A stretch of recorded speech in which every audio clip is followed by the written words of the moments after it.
Olá, família, sejam todos bem-vindos ao estudo diário das Escrituras. Gratidão pelas mensagens de vocês aqui no YouTube, nos grupos de WhatsApp. Deixa eu ler uma dessas mensagens aqui. Essa aqui foi no canal. Quem escreveu foi o José Carlos Francisco Lopes. Ele colocou aqui: Bom dia, irmão Vanderlei. Bom dia, povo de Deus. Vamos começar mais uma semana de estudo do Evangelho de Jesus Cristo. Uma ótima semana para todos. Até amanhã. Não pode se esquecer esse até amanhã, que é o compromisso, tá bom? De que amanhã a gente vai estar novamente aqui estudando. Então, gratidão, José Carlos, pela sua mensagem. Teve também aqui a mensagem da Fátima Belém, né? Não vou chegar a ler tudo aqui, mas ela comentou aqui que muitas pessoas tentam invalidar, né, o testemunho aqui de Joseph Smith, a primeira visão, e aí ela presta o testemunho dela aqui, gratidão por prestar o seu testemunho aqui, tá bom? A Fátima Belém é uma mãe do coração para mim aqui também. Então vamos lá estudar hoje.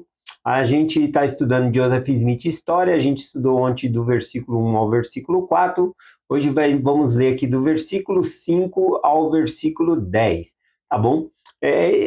Joseph Smith História é uma narrativa, é uma história, né? A gente tem que lembrar do que contamos ontem para ir numa sequência aqui. E aí vamos tentar pegar alguns detalhes aqui. Então a gente vai dar sequência aqui a partir do versículo 5. O que dá para notar aqui, né? Ele vai falar de quando, né? Ele teve a experiência, né? Aqui ele vai falar de antes dele ter tido a primeira visão, tá bom? Mas a gente observa aqui que ele fala do alvoroço religioso que teve ali com um certo ressentimento, né? Joseph Smith ele sofreu muito na infância dele por rejeição e perseguição a ele, porque ele afirmou, né, que ele viu Deus o Pai, Jesus Cristo. A gente vai estudar um pouquinho mais para frente isso, mas a gente percebe aqui que a narrativa, as palavras que ele colocou aqui, eu acho que um psicólogo consegue ver bem melhor nessas palavras aqui, um terapeuta, e até mesmo nós, né, se nós prestarmos atenção nas palavras que ele escolheu usar para se referir a esse alvoroço religioso, a gente vê que ele criou um certo ressentimento, pelo menos na hora que ele escreveu essas palavras aqui. Eu até peguei aqui no dicionário o sentido da palavra ressentimento, né? E aqui diz o seguinte, né?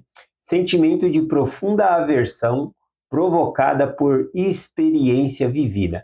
Eu acredito que devido, né? Aqui é a minha opinião, devido à experiência vivida que Joseph Smith teve quando na infância, por conta desses grupos religiosos, é, do, dos líderes religiosos, essa perseguição que ele sofreu, acabou que criou um desconforto dentro dele, e eu acredito que na hora de escrever agora com mais maturidade ainda, né, ele foi descrever a história, e parece que ele descreve aqui com um certo ressentimento, com algo, acho que um psicólogo falaria que foi algo traumático, né, que ficou ali marcado nele, tá bom? Então vamos para o texto aqui do versículo 5 até o versículo 10. Tá bom? Ele tinha apresentado até o versículo 4, porque os pais dele saíram de onde saíram, foram morar em Nova York, tá bom? E lá então começou esse alvoroço religioso que ele começa aqui no versículo 5 dizendo: No decorrer do segundo ano após nossa mudança para Manchester, houve no lugar onde morávamos um alvoroço incomum por questões religiosas. Começou com os metodistas, mas logo se generalizou entre todas as seitas daquela parte do país. Em verdade, toda região parecia estar afetada por esse alvoroço e grandes multidões reuniam-se aos diferentes grupos religiosos, o que criou considerável agitação e divisão entre o povo, clamando uns assim: eis-me aqui, né? E outro: eis-me ali. Uns contendiam pela fé metodista, outros pela presbiteriana e outros pela batista. Ele cita aqui os três grupos maiores, né, que estavam ali na época dele e contendiam. Essa parte que ele fala aqui, né, clamando uns, eis aqui, outro eis ali, né, vem de Mateus capítulo 24, lá no versículo 23, Jesus Cristo ensinando, ele diz: Eis que se alguém vos disser, eis que o Cristo está aqui ou ali, não dei crédito. Aqui, né, no caso de Joseph Smith, ele está utilizando parte dessa passagem, identificando aqui que cada uma dessas religiões identificava-se como a verdadeira, né? Eis aqui está a verdade, a outra não, aqui que está a verdade, né? Então ele está colocando dessa maneira aqui esse alvoroço aqui, né? É, aqui quando eles dizem eis aqui é a verdade, é uma autoafirmação, tá bom? Uma autoafirmação, ela expressa, né, a própria vontade e também é, acaba afirmando sobre si mesmo, né? E pede também que não pede assim uma comprovação, mas pede que as pessoas acreditem nele. Não, aqui está a verdade, né? E tentam até valer-se de argumentos ou sofismo, né? Que é o que o Joseph Smith vai usar aqui, vai usar que eles usavam, tá bom? Para tentar se valer. Não, aqui é a verdade, para tentar convencer as pessoas. É uma autoafirmação diferente do que aprendemos, que nós devemos perguntar a Deus, tá bom? Que foi o que Joseph Smith ele fez aqui também. A gente vai compartilhar ainda essa semana aqui, tá bom? Agora, essa autoafirmação, ela acaba sendo um fenômeno, né? Eu estava estudando aqui, acaba sendo um fenômeno complexo que, que traz algo egocêntrico para a pessoa, mas também emocional, de maneira que a pessoa ela é convicta de que ela está certa, né? Que a igreja dela é a correta e é algo, é uma alta afirmação que a pessoa faz ali e isso acaba sendo um fenômeno, porque pessoas de diferentes religiões e ambas afirmam, não, aqui que é a verdade, e aí, conforme ele mostrou aqui, um dizia, isso é aqui, a outra dizia, não é aqui, e assim ficam, mas se a gente for olhar a fundo, ambos têm uma convicção enorme, tá bom? Sobre aquilo. O problema, né, de fazer uma autoafirmação e ter essa convicção já dentro de si é que fecha a oportunidade de receber-se revelação. A partir do momento que a pessoa acredita, não, eu já sei. Aí, se você já sabe, para que Deus vai te responder? Ou pior, por que você vai perguntar se você já sabe, né? Então, a autoafirmação, sem ter sido uma resposta de Deus, né, acaba fechando as portas para revelação, tá bom? Então devemos sempre tomar cuidado com isso. Vamos lá para o versículo 6, ele continua aqui, né? Ainda assim eu consigo ver aqui as palavras de Joseph Smith com aquele certo sentimento, né, de repulsa por conta pelo que ele viveu na infância dele por conta, né, desses grupos religiosos aqui. Vamos lá, versículo 6 em diante diz: Pois apesar do grande amor que os conversos dessas diferentes crenças expressavam na época de sua conversão e com um grande zelo demonstrado pelos respectivos clérigos e ativamente se levantavam para promover esses quadros singulares de sentimentos religiosos, como com o fim de converter a todos. Então, a princípio aqui, o que ele mostra é, olha, o objetivo deles é converter todo mundo, que ninguém deixe de ser crente, né? Então, parece que todas as religiões citadas aqui, esse alvoroço, a importância para ele era que todos escolhessem Jesus, independente, assim, se ele escolheu ir para outra igreja, estou feliz porque ele escolheu o caminho de seguir a Deus. Se escolheu na minha, tá bom também, né?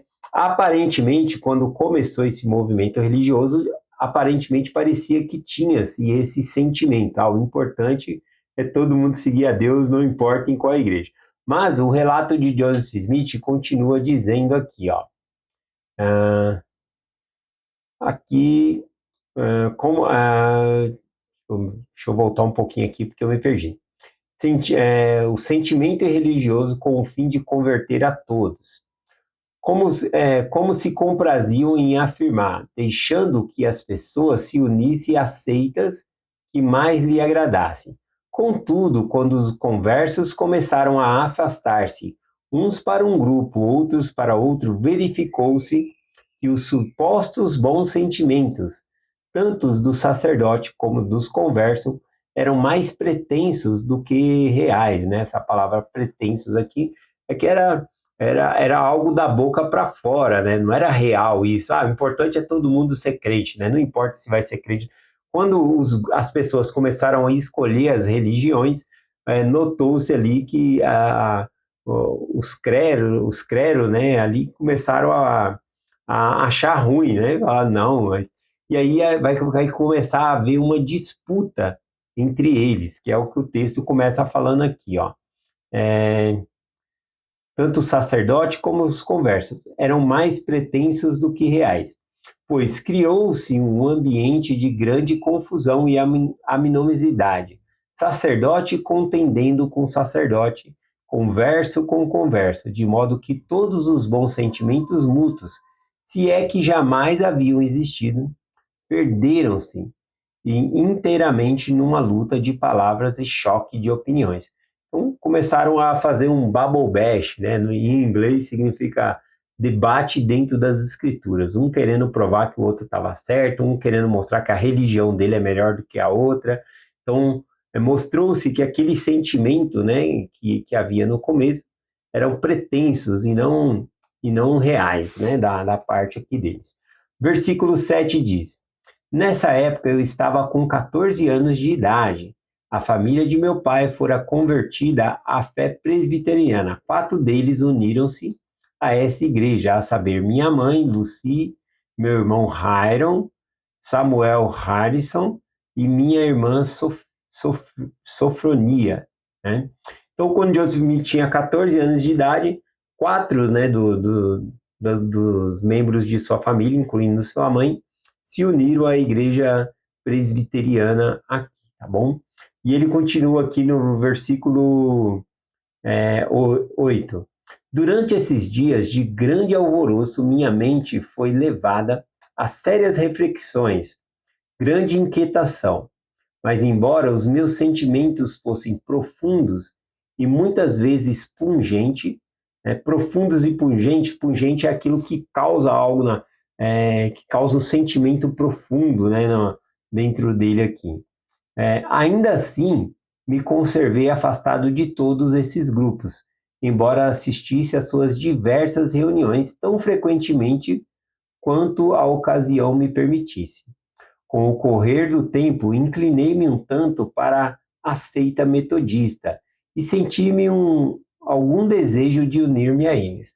Mas tão grande eram as confusões e as contendas entre os diferentes denominações que para alguém jovem como eu, tão inexperiente em relação aos homens e às coisas que era impossível chegar a qualquer conclusão definitiva acerca de quem estava certo e de quem estava errado. Então, aqui muito se admira, né, um rapaz de 14 anos preocupado com a questão da salvação da alma dele, a qual religião ele deveria seguir, já buscando a verdade ali, mas devido a esses choques de opinião, era muito difícil para ele chegar a uma conclusão de quem estava certo, tá bom?